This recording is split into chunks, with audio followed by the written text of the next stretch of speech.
یہ ہے تفسیر مدارک، قرآن کی معتبر تفاسیر میں ہے، اور پھر یہ حدیث کتنی کتابوں میں آئی ہے میں آخری میں حوالے پڑھوں گا۔ تفسیر مدارک کی جلد نمبر 1 صفحہ 234، اور قرآن کی تفسیر کے اندر یہ انڈر لائن کی بھی آپ کو دکھ رہی ہے۔ قرآن میں پارہ نمبر 5 ہے، سورہ نساء آیت 64 میں اللہ ارشاد فرماتا ہے وَلَوْ أَنَّهُمْ إِذْ ظَلَمُوا أَنفُسَهُمْ جَاءُوكَ فَاسْتَغْفِرُوا اللَّهَ وَاسْتَغْفَرَ لَهُمُ الرَّسُولُ لَوَجَدُوا اللَّهَ تَوَّابًا رَحِيمًا۔ قرآن میں اللہ فرماتا ہے کہ اے لوگو، جب تم اپنی جانوں پر ظلم کرو، گناہ کرو، تو میرے محبوب کی بارگاہ میں آؤ اور اللہ سے استغفار کرو، اللہ سے توبہ کرو، اور میرا محبوب اگر تمہارے لیے شفاعت کے لیے ہاتھ اٹھا دے، تمہارا وسیلہ بن جائے، تو تم اللہ کو توبہ قبول کرنے والا پاؤ گے۔ یہ تو قرآن میں ہے، اور اس کو ایک بھی حدیث نہیں ملی اور ایک بھی آیت نہیں ملی۔ اب آئیے اس آیت کریمہ کی تفسیر میں صاحب تفسیر مدارک ایک حدیث نقل کر رہے ہیں۔ یہ حضرت علی سے حدیث ہے، کہتے کیلا جاء عربی بعد دفانہ علیہ السلام، کہتے رسول اللہ کے دفن کے بعد، سرکار کے وصال کے بعد جب آپ دفن ہو چکے تھے، ایک عربی رسول اللہ کے روضے پر آیا، فرما بنفسہ علی قبرہ، اور اس نے اپنے آپ کو قبر رسول پر جھکا دیا، قبر رسول جو چمٹ گیا، وحسا من ترابہ علی راسہ، اور پھر اس نے قبر مبارک کی مٹی کو لیا اور اپنے سر پہ ڈالنے لگا، سرکار کے روضے کی مٹی کو لیتا ہے، اپنے سر پہ ڈالتا ہے، وقال یا رسول اللہ، اور اس نے کہا یا رسول اللہ، یعنی وصال کے بعد یا رسول اللہ کہہ کر پکارنا، یہ بھی ثابت ہے اس حدیث میں، اور حضرت علی روایت کر رہے ہیں، اور بھی صحابہ موجود ہیں وہاں۔ قلت، اس نے کہا اللہ کے نبی آپ نے کہا، فسمعنا وقانا فیما انزل علیک، اور آپ پر عمل کیا، اس میں یہ بھی موجود ہے وَلَوْ أَنَّهُمْ إِذْ ظَلَمُوا أَنفُسَهُمْ جَاءُوا، اس نے وہی آیت کریمہ پڑھی کہ جب تم اپنی جانوں پہ ظلم کرو تو میرے محبوب کی بارگاہ میں آؤ۔ کہتا ہے اللہ کے نبی آپ کے رب نے کہا ہے، آپ نے فرمایا، ہم نے سنا ہے کہ آپ کا رب فرماتا ہے جو کچھ اس نے آپ پر نازل کیا اس میں یہ بھی ہے کہ جب تم اپنی جانوں پہ ظلم کرو تو میرے رسول کے روضے پر آؤ۔ وقت ظلمت نفسی، اللہ کے نبی میں نے اپنے آپ پر، اپنے نفس پر ظلم کیا ہے، وجیتک استغفر اللہ من ذنبی، اور اس لیے حاضر ہوا ہوں کہ آپ اپنے رب سے میرے لیے استغفار کریں، فاستغفر لی من ربی، اپنے رب سے میرے لیے استغفار کریں۔ تو اللہ کے نبی حضرت علی کہتے فندی من قبرہ، پس ہم نے قبر رسول سے ایک آواز سنی، نبی پاک کی آواز آئی، قد غفر لک، جا تجھے بخش دیا گیا ہے۔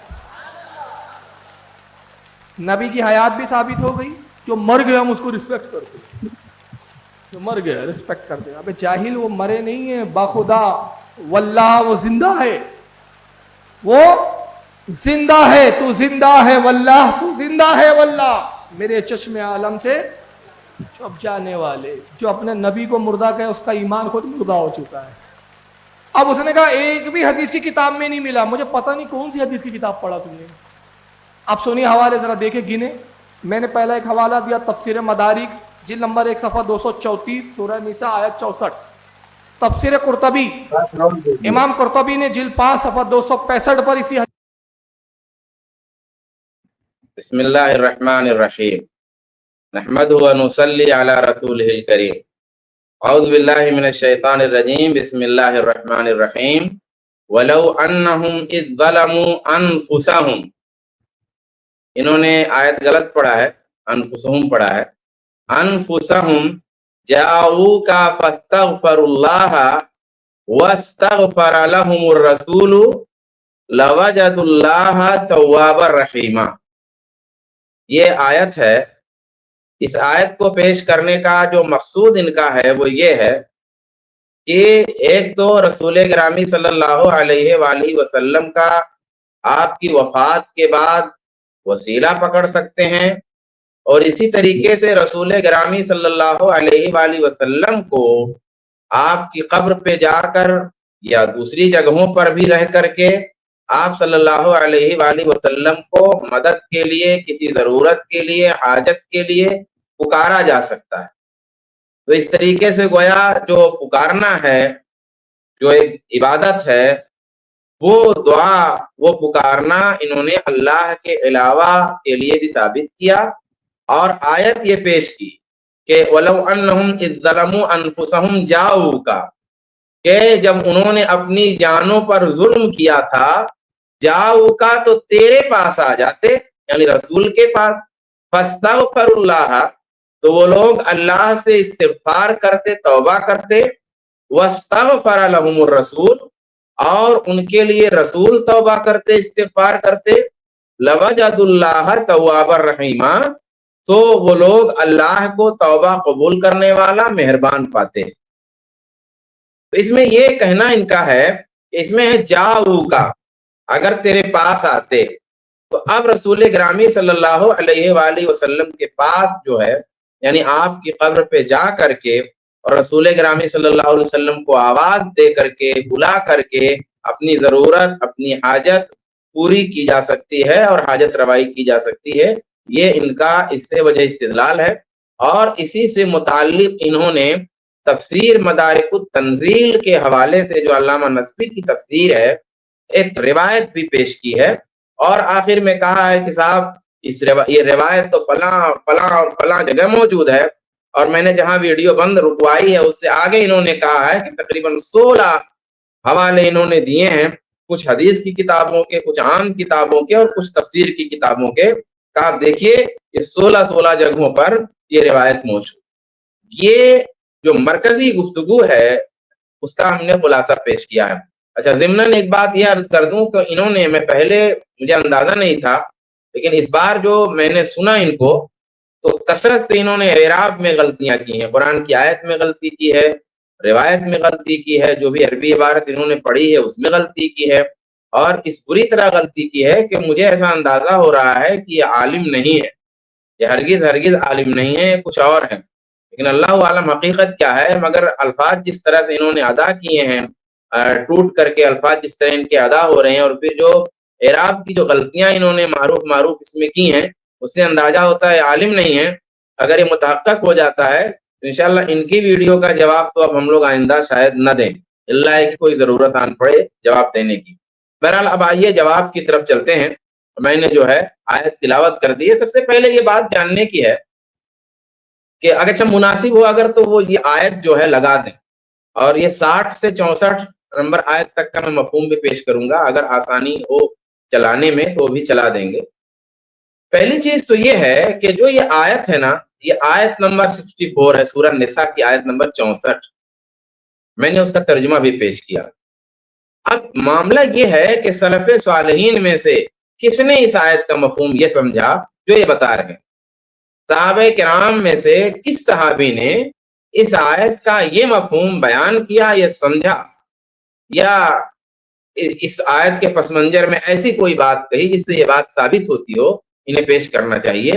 ایک بھی بات یہ پیش نہیں کر سکتے صحابہ کرام اور سلف صالحین کے حوالے سے اس آیت کی تفسیر میں، کیونکہ جہاں پر قرآن ہمارے لیے دلیل ہے، وہیں پر قرآن کو سمجھنا کیسے ہے، اور قرآن کی کسی آیت کا معنی اور مفہوم صحابہ کرام نے کس طرح بتایا ہے، وہ سامنے رکھنا بہت ضروری ہے۔ یہ پہلی بات ہو گئی۔ دوسری بات یہ ہے کہ یہ آیت مبارکہ اصل میں منافقین کے سلسلے میں نازل ہوئی تھی۔ ایک اصولی بات تو یہ ہے کہ بھائی عبرت جو ہے، نصیحت جو ہے، وہ لفظ کے عموم سے ہے، لیکن آیت جس کے بارے میں نازل ہوتی ہے اس کو نظر انداز نہیں کیا جا سکتا۔ جب شان نزول ہم پیش کرتے ہیں تو اس کا مطلب یہ ہوتا ہے کہ اس آیت کا جو صحیح محل ہے اور صحیح مفہوم ہے وہ واضح ہو جاتا ہے۔ عبرت اس سے عام ہوگی، نصیحت اس سے عام ہوگی، لیکن شان نزول کیا کرتا ہے کہ آیت کے صحیح مفہوم کو کلیئر کر دیتا ہے۔ جو دوسرے لوگ غلط معنی پہنا رہے ہوتے ہیں، غلط مفہوم جو دے رہے ہوتے ہیں، وہ مفہوم پھر باطل ہو جاتا ہے۔ تو آئیے یہ دیکھ لیتے ہیں کہ اس آیت کا پس منظر ہے کیا، اس آیت میں بات کہی کیا گئی ہے اور اس سے مراد کیا لی جا رہی ہے۔ یہ آیت اصل میں منافقین کے سلسلے میں نازل ہوئی تھی، اور پیچھے سے دیکھ لیجئے، یعنی آیت نمبر 60، 61، 62، 63، پھر یہ آیت نمبر 64 ہے جو انہوں نے پیش کیا ہے۔ آپ وہ دیکھیں آیتوں کو تو انشاءاللہ آپ کو سمجھ میں آئے گا کہ بات اصل میں ہے کیا۔ میں خلاصہ کر دیتا ہوں جو ان چاروں آیتوں میں بات کہی گئی ہے۔ اصل میں معنی یہ ہے، کہا یہ گیا ہے کہ یہ لوگ ایمان کا دعویٰ تو کرتے ہیں مگر اپنے فیصلے طاغوت کے پاس لے جاتے ہیں، یعنی اللہ کے رسول صلی اللہ علیہ وآلہ وسلم سے شریعت کی روشنی میں فیصلہ کروانے کے بجائے سرداران یہود اور سرداران قریش سے یہ لوگ فیصلہ کروانا چاہتے ہیں، اور جب انہیں قرآن و سنت کی طرف بلایا جاتا ہے تو یہ لوگ منہ پھیر لیتے ہیں۔ یہ لوگ جب ان کے کرتوت کی بنا پر کسی مصیبت میں پھنس جاتے ہیں اور اپنی بات میں جب پھنس جاتے ہیں تو آ کے جھوٹی قسمیں کھاتے ہیں کہ صاحب ہمارا ارادہ ایسا نہیں تھا، بلکہ ہمارا ارادہ تو اچھا تھا، نیکی کا تھا، بھلے بظاہر آپ کو لگ رہا ہے کہ یہ غلط تھا لیکن ارادہ ہمارا غلط نہیں تھا۔ اللہ فرما رہا ہے کہ اللہ ان کے دلوں کو حال خوب جانتا ہے کہ کیا ارادہ ان کا تھا۔ سو اے نبی، آپ انہیں نصیحت کرتے رہیے، ممکن ہے نصیحت ان لوگوں پر اثر کر جائے۔ ہم نے جو بھی رسول بھیجا ہے وہ اس لیے بھیجا ہے کہ اللہ کی اجازت سے اس رسول کی اطاعت کی جائے۔ اگر اللہ کا رسول موجود ہے تو بھئی اس کے پاس فیصلے لے کے آنے چاہیے، اس کے پاس اپنے جھگڑوں کو پیش کرنا چاہیے اور اس سے فیصلہ لینا چاہیے۔ جو بھی رسول ہم نے بھیجا ہے وہ اس لیے کہ اس کی اطاعت کی جائے، اللہ کے حکم سے، اس کی اجازت سے۔ اب اگر کوئی غلطی ان سے ہو گئی تھی، ظلموا انفسہم، اگر انہوں نے اپنے آپ پر ظلم کر ہی لیا تھا، کوئی غلطی کر ہی دی تھی، تو پھر ہونا کیا چاہیے تھا؟ انہیں توبہ کرنا چاہیے تھا، فاستغفر اللہ، چاہیے یہ تھا کہ یہ لوگ توبہ کرتے، جاؤ کا فاستغفر اللہ، آپ کے پاس آتے اور اللہ سے توبہ کرتے، اور رسول اللہ صلی اللہ علیہ وسلم بھی ان کے لیے استغفار کرتے، واستغفر لهم الرسول، اور پھر کہا کہ اللہ تعالیٰ کو توبہ قبول کرنے والا اور مہربان بات۔ یہ ان آیتوں کا آیت نمبر 60 سے آیت نمبر 64 تک اگر آپ دیکھیں گے تو یہ مفہوم نکلتا ہے۔ اس سے یہ بات واضح ہو جاتی ہے کہ آیت کو یہ غلط معنی پہنا رہے ہیں، اور آیت کا معنی خود آیتوں کی روشنی میں واضح ہے، یعنی کسی کے قول کو لانے کی ضرورت نہیں ہے۔ ایک عام پڑھا لکھا آدمی قرآن پاک کی ان آیتوں کو پڑھے گا تو اس سے بات صاف ہو جائے گی کہ ان آیتوں کا پس منظر ہے کیا، خود یہ آیتیں بتا رہی ہیں۔ اب آئیے ہم ایک ایسے مفسر کا حوالہ دیں گے جس کو یہ حضرات بھی تسلیم کرتے ہیں اور جس مفسر کی تفسیر کو یہ حضرات بھی پڑھتے پڑھاتے ہیں، وہ ہیں علامہ راضی رحمۃ اللہ علیہ۔ علامہ راضی اس آیت کی تفسیر میں لکھتے ہیں، یعنی انہم عندما ظلموا انفسہم بالتحاکم الی الطاغوت والفرار من التحاکم الی الرسول جاءوا الرسول واظهروا الندم على ما فعلوه وتابوا عنه واستغفروا منه واستغفر لهم الرسول بأن يسأل الله أن يغفر لهم عند توبتهم لوجدوا الله توابا رحيما۔ یعنی علامہ راضی فرماتے ہیں کہ اس آیت کا مطلب یہ ہے کہ جب انہوں نے غیر اللہ کے پاس اپنا فیصلہ لے جا کر اپنے اوپر ظلم کر لیا اور رسول کے پاس فیصلہ لے کر نہیں گئے، تو ہونا یہ چاہیے تھا کہ رسول کے پاس آتے اور اپنی اس غلطی کا اعتراف کرتے، اپنی اس جرم پر شرمندگی کا اظہار کرتے اور اپنے اس جرم سے توبہ کرتے اور اللہ سے مغفرت مانگتے، اور رسول گرامی صلی اللہ علیہ وسلم بھی ان کے لیے استغفار کرتے، یعنی اللہ سے اللہ کے رسول سوال کرتے کہ اللہ ان کو معاف کر دے، ان کی توبہ قبول کر لے، تو اللہ تعالیٰ ان کے لیے توبہ قبول کرنے والا اور مہربان ہوتا ہے۔ یہ مفہوم علامہ راضی نے بیان کیا ہوا ہے۔ اس میں ان کی من گھڑنت جو بات ہے اور یہ جو اپنے طور پہ پیش کر رہے ہیں اور اللہ کے کلام کی باطل تفسیر جو کر رہے ہیں، بالکل اس کے خلاف۔ علامہ راضی پھر خود ہی یہ سوال قائم کرتے ہیں، کیا سوال قائم کرتے ہیں کہ کیا اللہ سے اگر صحیح طریقے سے وہ لوگ توبہ کرتے تو ان کی توبہ قبول نہ ہوتی؟ یعنی جو منافقین تھے، اللہ سے اگر وہ توبہ کو کرتے تو کیا بغیر اللہ کے رسول کے جو ہے ان کے حق میں دعا کیے بغیر ان کی توبہ قبول نہیں ہوتی؟ یقیناً ہوتی۔ خود علامہ راضی سوال کرتے ہیں۔ تو پھر سوال یہ کرتے ہیں، سوال یہ پیش کرتے ہیں، پھر سوال یہ ہے کہ رسول اللہ کے پاس آنے کو کیوں کہا گیا؟ آپ کے استغفار کو کیوں ملایا گیا کہ وہ لوگ رسول کے پاس آتے، اللہ سے توبہ کرتے اور رسول ان کے لیے استغفار کرتے؟ یہ بات کیوں کہی گئی؟ اس کی کیا ضرورت تھی؟ تو جواب میں علامہ راضی خود سوال قائم کرتے ہیں اور پھر خود جواب دیتے ہیں کہتے ہیں الجواب عنہ من وجہین، اس سوال کا جواب دو طرح سے ہے. الاول، پہلا یہ ہے کہ ان ذلك التحاكم الى الطاغوت كان مخالفة لحكم الله وكان ايضا اساءة الى الرسول وادخالا للغم في قلبه. کہتے ہیں یہ جو لوگ منافقین، اب دیکھیے پورا بیک گراؤنڈ ایک دم واضح ہے، پورا پس منظر واضح ہے کہ یہ منافقین جو اپنا فیصلہ لے کر کے سرداران یہود یا سرداران قریش کے پاس گئے تھے، یہ اصل میں اللہ تبارک و تعالی کے حکم کی مخالفت تھا. یعنی ایسا کر کے انہوں نے اللہ کے حکم کی مخالفت. وَكَانَ أَيْضًا إِسَاءَةً إِلَى الرَّسُولِ، اور اسی طریقے سے رسول گرامی صلی اللہ علیہ وآلہ وسلم کی شان میں گستاخی تھی کہ رسول اللہ کے موجود ہوتے ہوئے اللہ کی وحی کی روشنی میں فیصلہ کرنے والے اللہ کے رسول موجود ہیں، مگر آپ کے موجود ہوتے ہوئے آپ کو چھوڑ کر کسی دوسرے کے پاس گئے، تو اس معنی میں رسول اللہ کی گستاخی بھی تھی. وَإِدْخَالًا لِلْغَمِّ فِي قَلْبِهِ، اور رسول گرامی صلی اللہ علیہ وآلہ وسلم کو غمزدہ کرنا بھی ہوا، آپ کو ملال پہنچانا بھی ہوا. یہ جرم تھا منافقین کا. وَمَنْ كَانَ ذَنبُهُ كَذَلِكَ، اور جب ان کا گناہ اس طرح تھا، وجب علیہ الاعتذار عن ذلك الذنب لغیرہ، تو اب اس گناہ سے معذرت کا طریقہ یہ تھا کہ اللہ کے رسول کے پاس وہ جائیں. فلہذا المعنى وجب علیہم ان یطلبوا من الرسول ان یستغفر لهم، کہ چونکہ رسول صلی اللہ علیہ وسلم کو تکلیف پہنچائی گئی آپ کے موجود ہوتے ہوئے، اس لیے رسول گرامی کے پاس جانا ان کا ضروری ہو گیا کہ آپ کے پاس جائیں اور آپ سے معذرت کریں، کیونکہ انہوں نے رسول گرامی صلی اللہ علیہ وسلم کو تکلیف پہنچائی ایسا جرم کر کے، ایسی غلطی کر کے. کہ غلطی کی نوعیت یہ ہے کہ اس میں اللہ کے رسول کی حیثیت کو بھی چیلنج کیا گیا ہے، اس لیے انہیں اللہ کے رسول صلی اللہ علیہ وسلم کے حضور آ کر کے اپنے گناہ کا اعتراف کرنا ہے، اور اعتراف کرنے کے بعد پھر اللہ سے توبہ بھی کرنا ہے، اور اللہ کے رسول پھر ان کے لیے معافی مانگتے تو اللہ تعالیٰ جو ہے ان کو جو ہے معاف کر دیتا اور جو ہے ان کی توبہ کو قبول کر لیتا.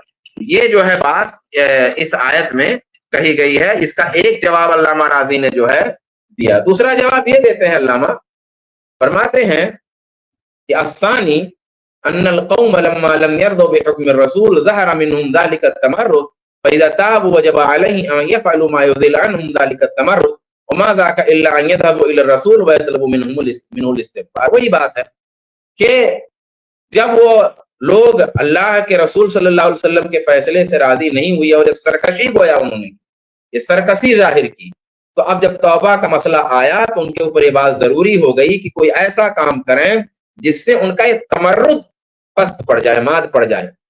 یہ تمرد جو سرکشی انہوں نے کی ہے، اب آ کر کے اللہ کے رسول کے دربار میں جب پہنچیں گے تو یہ جو اس سر اٹھا کے اور سرکشی کے ساتھ گئے تھے وہ سرکشی کم ہوگی، اس میں پستی آئے گی اور اس کا ازالہ ہوگا. اس لیے اللہ کے رسول صلی اللہ علیہ وسلم کے پاس آنے کو کہا گیا، نہ کہ اللہ کے رسول صلی اللہ علیہ وسلم کے پاس آنے کا مطلب یہ ہے کہ آپ کی زندگی میں یا آپ کے وفات کے بعد اللہ کے رسول صلی اللہ علیہ وآلہ وسلم کو اس معنی میں پکارا جائے جس معنی میں پکارنا شرک کہلاتا ہے یا غیر اللہ کو پکارنا کہلاتا ہے. خلاصہ یہ ہے، میں نے صرف علامہ راضی کی تفسیر کا حوالہ کیا، بات لمبی ہو جائے گی. خلاصہ یہ ہے جو اور مفسرین نے بات کہی ہے تقریباً اسی پس منظر میں، تو مفسرین کی باتوں کا خلاصہ یہ ہے کہ منافقین کے سلسلے میں رسول اللہ کے پاس آنے، خود استغفار کرنے اور رسول اللہ سے استغفار کے مطالبے کا جو تذکرہ ہے وہ آپ کی زندگی سے متعلق، وفات کے بعد اس کا تعلق ہی نہیں ہے. یہ بات آپ کی زندگی سے متعلق ہے، اور وہ بھی بیک گراؤنڈ کیا ہے، پس منظر کیا ہے، وہ میں نے بتا دیا کہ اس کا تعلق منافقین سے ہے. اب انسان کی اپنی سمجھ پر ہے کہ وہ خود کو منافق سمجھتا ہے یا مومن سمجھتا ہے. گناہ اگر ہوا ہے اس طرح کا تو منافقین کو ہے کہ اللہ کے رسول کے پاس آنا ہے اور حاضری دینی ہے. اگر کسی مومن سے گناہ ہوا ہے تو اس کے سلسلے میں ایسی کوئی ہدایت نہیں ہے کہ اسے اللہ کے رسول کے پاس آنا ہے تب اس کا گناہ معاف ہوگا. یہ منافقین کے بارے میں ہے. اب جو لوگ اس آیت سے استدلال کر کے سمجھتے ہیں کہ اللہ کے رسول کے دربار میں جا کر کے توبہ قبول کروانا ہے، تب تو پتہ نہیں کتنے لوگ پھر ان کے قول کے مطابق جہنم میں چلے جائیں گے، کیونکہ اللہ کے رسول صلی اللہ علیہ وسلم کے وفات کے بعد ہی قبر پر ہی اگر اس آیت کی تفسیر وہ صحیح مانی لی جائے جو یہ کہہ رہے ہیں، تو کتنے لوگ جا رہے ہیں بھائی؟ کتنے لوگ جا پائیں گے رسول اللہ صلی اللہ علیہ وسلم کی قبر پر اپنے اپنے گناہوں کی توبہ کروانے اور اللہ کے رسول کے دربار میں حاضری دینے؟ کتنا ہو پائے گا؟ یہ مطلب عجیب سی بات ہے نا، کہ اگر یہی شرط ہے تو پھر یہ تو پوری ہی نہیں ہوگی، پہنچ ہی نہیں پائیں گے سارے کے سارے لوگ۔ تو بہرحال اس کا تعلق منافقین سے، آپ آدمی اپنے کو منافق سمجھے یا مومن سمجھے وہ اس کے اپنے اوپر ہے۔ پھر ایک اور اینگل سے دیکھتے ہیں کہ صحابہ کرام کی زندگیوں میں مشہور ترین واقعات رونما ہوئے، حدود کے سلسلے میں، کفارات کے سلسلے میں صحابہ کرام سے غلطیاں سرزد ہوئی ہیں، گناہ سرزد ہوئی ہیں، لیکن کبھی کوئی صحابی رسول گرامی صلی اللہ علیہ وسلم کے پاس نہیں آئے اور انہوں نے کہا استغفر لی یا رسول اللہ، اے اللہ کے رسول میرے لیے استغفار کر دیجیے، اس کی گزارش ہے، حاضر نہ ہوا۔ عام طور پر ان کے الفاظ یہ ہوتے تھے، اگر کچھ غلطی ہوتی تھی حدود کے سلسلے میں، کفارات کے سلسلے میں، ہلک تو یا رسول اللہ طہرنی، اے اللہ کے رسول میں ہلاک ہو گیا مجھے پاک کر دیجیے، یا کہتے تھے اقیم علیہ حد اللہ، اے اللہ کے رسول مجھ پر اللہ کا حد نافذ کیجیے، اس طرح کی بات کہتے تھے۔ وہ بھی جن گناہوں کا تعلق حدود اور کفارات سے ہوتا تھا، اور جن گناہوں کا تعلق حدود سے نہیں ہوتا، کفارات سے نہیں ہوتا، تو ان گناہوں کا معاملہ ان آدمی اور اس کے رب کے درمیان ہوتا۔ اس کے لیے وہ باضابطہ اقرار گناہ کرنے اور استغفار کے مطالبے کے لیے رسول اللہ کے پاس آتے ہی نہیں تھے۔ اس کے لیے قرآن و سنت میں توبہ استغفار کا جو ضابطہ تھا، اسی ضابطے پہ صحابہ کرام کا عمل تھا۔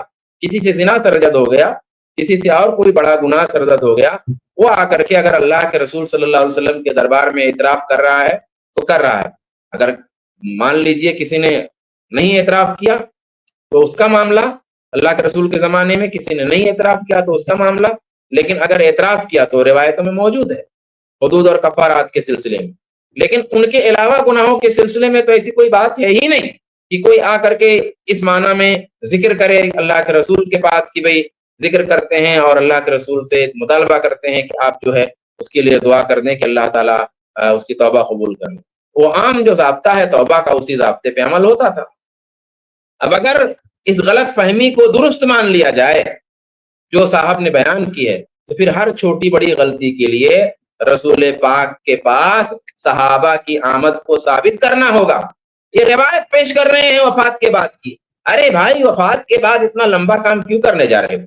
آپ زندگی میں ثابت کر دو نا۔ زندگی میں اللہ کے رسول صلی اللہ علیہ وسلم جب باحیات تھے بہت سہل تھا اللہ کے رسول کے پاس جانا اور اپنی غلطیوں کا اعتراف کرنا اور اللہ کے رسول سے جو ہے درخواست کرنا کہ آپ دعا کر دیں توبہ اللہ تعالیٰ قبول کر لے۔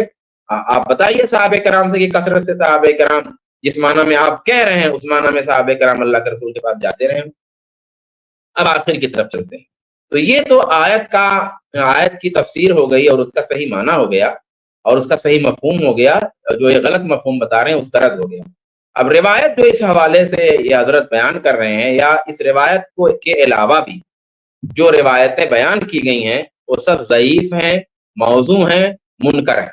اب انہوں نے ایک روایت مدارک التنزیل کے حوالے سے بیان کی ہے۔ مدارک التنزیل تفسیر کی ایک کتاب ہے۔ اب مسئلہ یہ ہے کہ صاحب مدارک یعنی مدارک التنزیل نام تفسیر کے جو لکھنے والے ہیں علامہ نصفی، انہوں نے خود اس روایت کو مستند طریقے سے بیان نہیں کیا۔ انہوں نے تو نہ شروع کی کوئی چیز بیان کی ہے، نہ اس کا مخرج بیان کیا، حالانکہ مخرج موجود ہے، لیکن انہوں نے کیسے لکھا ہے روایت کو اور کیا حیثیت دی ہے انہوں نے لکھا ہے قیلا جاء اعرابی بعد دفنہ علیہ السلام فرما بنفسہ علی قبرہ وحسا من ترابہ علی راسہ وقال یا رسول اللہ قلت فسمعنا وكان فيما انزل علیہ ولو انهم اذ ظلموا انفسهم وقد ظلمت نفسی وجئتك استغفر اللہ من ذنبی فاستغفر لی من ربی فنودی من قبرہ قد غفر له۔ یہ الفاظ ہیں اس روایت کے جو انہوں نے ذکر کیا ہے مدارک التنزیل میں۔ اب ظاہر سی بات ہے کہ ایک روایت موجود ہے، وہ موضوع ہو یا ضعیف ہو یا منکر ہو یا صحیح ہو، کوئی بھی روایت ہو، محدثین کی کتابوں میں وہ روایت موجود ہوگی۔ ہم لوگ پر بار بار بات کر چکے ہیں کہ بھائی حدیث کی کتابوں میں ضعیف روایتیں بھی ہیں، موضوع روایتیں بھی ہیں، من گھڑنت روایتیں بھی ہیں، سب روایتیں ہیں، محدثین نے جمع کیا، ان کی وہ ایک حکمت ہے، اس پر تفصیل سے بات ہو چکی ہے ہمارے یہاں بہت دفعہ. جو بھی اہل علم ہے، پڑھے لکھے، کسی بھی مسلک کے ہوں، کسی بھی مکتب فکر کے ہوں، یہ باتیں سب جانتے ہیں، ایک عام طالب علم جانتا ہے اس بات کو. اب مطلق یہ کہ بھئی مدارک التنزیل تفسیر کی کتاب میں روایت ذکر ہے، کسی حدیث کی کتاب میں یہ روایت ذکر ہے، اس سے اس روایت کی صحت کا کیا مسئلہ ہے؟ وہ روایت قابل قبول تھوڑی ہو جائے گی. امام بہقی کے یہاں موجود ہے روایت، اس میں جو ہے کئی راوی ہیں جو مختلف اسباب کی بنا پر ضعیف ہے. میں صرف ایک راوی کی طرف اشارہ کرتا ہوں کہ اس روایت کی کیا حالت ہے. مثال کے طور پر ایک راوی ہیں اس میں یزید، ان کے بارے میں امام شعبہ کہتے ہیں کہ اس سے حدیث بیان کرنے کے مقابلے میں زنا کر لینا کمتر چیز ہے. یعنی زنا معمولی ہے اس سے حدیث بیان کرنے کے مقابلے میں، یعنی زنا سے بڑا معاملہ ہے اس آدمی سے حدیث بیان کرنا. ایک راوی ایسا ہے، اور بھی اس طرح کے روایت ہیں. اب آپ اندازہ کر لیجئے کہ حضور نے کیسی روایت کو جو ہے دلیل کے طور پہ پیش کیا ہے، اور ان کے علم اور مطالعہ کی کیا حالت ہے. اور یہ حضرات جو ہے کس طرح سے جھوٹی باتیں بغیر سند کے، بغیر سرپیر کے، بغیر تحقیق کے، بغیر علم و فن کی دنیا میں جانچے ہوئے پیش کر دیتے ہیں. بھائی اگر آپ کا گہرا مطالعہ نہیں ہے تو کم سے کم تقریر کرنے سے پہلے تیاری تو کر سکتے ہیں، تحقیقات تو کر سکتے ہیں. یہ تو سند کا حال ہے. اس روایت کا جو متن ہے، اچھا یہی روایت نہیں ہے، اس معنی کی اور کئی روایتیں ہیں منکرات میں سے، ان کو بھی پیش کیا جاتا ہے. علامہ ابن کثیر نے بھی خود پیش کیا ہے. تو اس روایت کے متن سے بھی پتہ چلتا ہے کہ اس روایت کی کوئی حیثیت نہیں. جیسے فرما بنفسہ علی قبرہ، اب اپنے آپ کو اللہ کے رسول کی قبر پہ ڈال دیا، پل پڑا رسول اللہ کی قبر پر، ہاں منہ کے بل گر پڑا اسی پر، اللہ کے رسول کی قبر پر. اب یہ رسول گرامی کی قبر پر جانے کے جو آداب ہیں اس کے بالکل خلاف. اور اگر یہ واقعہ درست ہوتا، اور جیسا کہ حضرت کہہ رہے ہیں کہ صحابہ موجود تھے، صحابہ کی موجودگی میں ہوتا تو صحابہ اس سے روکتے. اس کا مطلب متن بتا رہا ہے کہ یہ روایت من گڑنت ہے.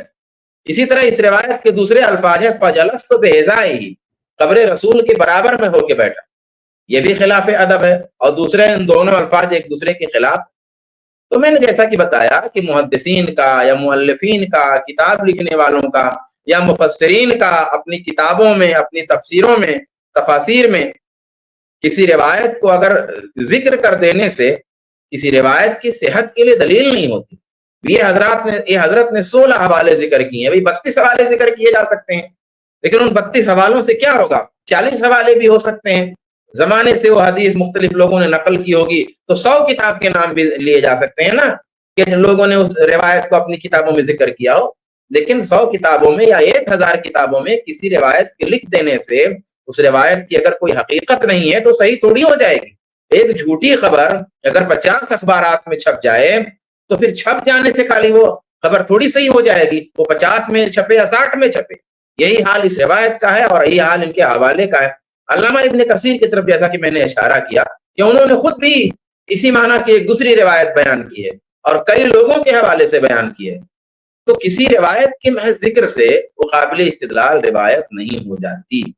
تو معلوم یہ ہوا کہ جس آیت کو اور جس روایت کو انہوں نے رسول اللہ صلی اللہ علیہ وآلہ وسلم کی وفات کے بعد آپ کی قبر پہ جا کر آپ کو پکارنے کے لیے دلیل میں پیش کیا تھا کہ آپ کو پکارا جائے گا، آپ کو بلایا جائے گا، آپ سے حاجت روائی کی جائے گی، آپ سے فریاد رسی کی جائے گی، اور اللہ کے رسول صلی اللہ علیہ وسلم کی آواز بھی آئی. اچھا یہ پرانے زمانے میں تو بڑی آوازیں ثابت کرتے ہیں. مجھے ایک بات یہ نہیں سمجھ میں آ رہی ہے کہ اللہ کے رسول صلی اللہ علیہ وسلم کی قبر سے انہوں نے ہاتھ نکالا کبھی. بھائی علم و فن کی دنیا ہے، حدیثوں کی تحقیق ہوتی تھی، حدیثوں کی تحقیق آج بھی ہو رہی ہے. قرآن کی تفسیر کل بھی لکھی گئی، قرآن کی تفسیر آج بھی لکھی جا رہی ہے. فقہ میں کتابیں کل بھی لکھی گئی، فقہ میں کتابیں آج بھی لکھی جا رہی ہیں.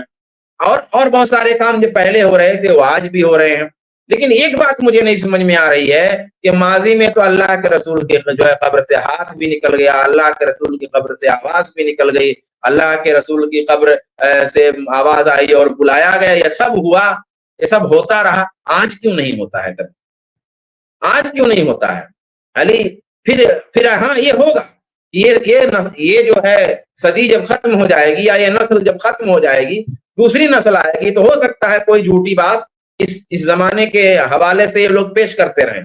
لیکن ابھی جو زمانہ چل رہا ہے، ابھی ایک نسل جو چل رہی ہے، اس زمانے میں کوئی ایک واقعہ کیوں ایسا نہیں ہوتا کہ جا کر کے دیکھا جائے، نہ تو اللہ کے رسول صلی اللہ علیہ وسلم کے حوالے سے، نہ کسی پیر کے حوالے سے، نہ کسی بزرگ کے حوالے سے، نہ کسی ولی کے حوالے سے، ساری چیزیں ہو رہی ہیں کائنات میں جو پہلے ہوتی تھی وہ اب بھی ہو رہی ہیں، یہ واقعہ کیوں نہیں ہوتا کہ اللہ کے رسول صلی اللہ علیہ وسلم کو بلایا جائے، آپ کو آپ کی قبر پہ کھڑے ہو کے آواز دی جائے اور وہاں سے ہاتھ نکلے، اور وہاں سے ہاتھ نکلے جو ہے اور پھر مصافحہ ہو، یا اللہ کے رسول کی قبر سے آواز نکلے اور پھر اس آواز پر فیصلہ ہو؟ ایسا آج کیوں نہیں ہوتا ہے؟ سوال اس بات کا ہے۔ یہاں ایک چھوٹے سے معاملے میں اللہ کے رسول کی قبر سے آواز آ گئی، فنودی من قبرہ قد غفر لک، آواز قبر سے آئی کہ تجھے بخش دیا گیا۔ اتنا سارا مسئلہ ہو رہا ہے بہت سارے ممالک میں، اتنے سارے مظالم ہو رہے ہیں، اتنے سارے حادثات آ رہے ہیں، اتنے سارے ناگہانی آفتیں آ رہی ہیں، اس میں کیوں نہیں ہوتا کہ بھائی کوئی جو ہے ایسا کرے اور اللہ کے رسول صلی اللہ علیہ وسلم کی آواز آ جائے کہ بھائی اس مصیبت میں تمہیں ایسا کرنا ہے؟ چھوٹی سی مصیبت میں تو ایسا ہو گیا، بڑی بڑی مصیبتوں میں ایسا کیوں نہیں ہوتا؟ یہ سوال ہے۔ بہرحال اللہ تبارک و تعالیٰ سے دعا ہے کہ اللہ تبارک و تعالیٰ ہدایت دے ہم سب کو اور ہمارے بھائیوں کو کہ جو اللہ تبارک و تعالیٰ کے حقوق میں جو یہ کوتاہی کرتے ہیں اور اللہ تبارک و تعالیٰ کی توحید میں جو شرک کا ارتکاب کرتے ہیں، اس کی ربوبیت میں بھی، اس کی الوہیت میں بھی، اس کے اسماء و صفات میں بھی، اللہ تبارک و تعالیٰ انہیں ان چیزوں سے بچائے۔ اور امت کا سب سے بڑا مسئلہ آج بھی یہی ہے، آج اس طرح مصیبتوں کے ماحول میں بھی لوگ غیر اللہ کو پکارتے ہیں، غیر اللہ کے نام کی نظر و نیاز کرتے ہیں۔ اس مصیبت سے بڑی مصیبت ہمارے لیے کچھ بھی نہیں ہے۔ آج لوگ کہتے ہیں نا کہ یہ مصیبت پڑی ہوئی ہے، آپ لوگوں کو یہ پڑی ہے، یہ پریشانی ہے آپ لوگوں کو یہ پڑی ہے۔ ہم کہتے ہیں کہ اتنی بڑی پریشانی ہے، امت شرک میں مبتلا ہے، امت کے لوگوں کے ہاں شرک اور کفر پایا جاتا ہے، اس مصیبت کے آگے ہر مصیبت ہیچ ہے۔ ہمیں تو سب سے بڑی مصیبت یہی نظر آتی ہے۔ یہ تو دنیا کا مسئلہ ہے، دنیا میں کچھ جانیں چلی جائیں گی، دنیا میں کچھ مال چلا جائے گا، دنیا میں کچھ خوف کا ماحول ہو جائے گا، پھلوں کی کمی ہو جائے گی، غم کا ماحول آ جائے گا، دہشت پیدا ہو جائے گی۔ یہ سب تو اللہ نے کہا ہے کہ دنیا میں ہوگا ہی، یہ تو دنیا کا معاملہ ہے۔ لیکن یہ شرک کا جو مسئلہ ہے یہ تو آخرت کا مسئلہ ہے، یہ بہت خطرناک بات ہے۔ اسی لیے ہم لوگ اس مسئلے کو ہمیشہ بیان کرتے رہتے ہیں، اور انشاءاللہ مجھے ایسا لگ رہا ہے کہ یہ موضوع بھی آئندہ ابھی اور چلے گا۔ اللہ تبارک و تعالیٰ سے دعا ہے کہ مجھے اور آپ سب کو اللہ تبارک و تعالیٰ حق قبول کرنے کی توفیق عطا فرمائے، آمین۔ السلام علیکم ورحمۃ اللہ وبرکاتہ۔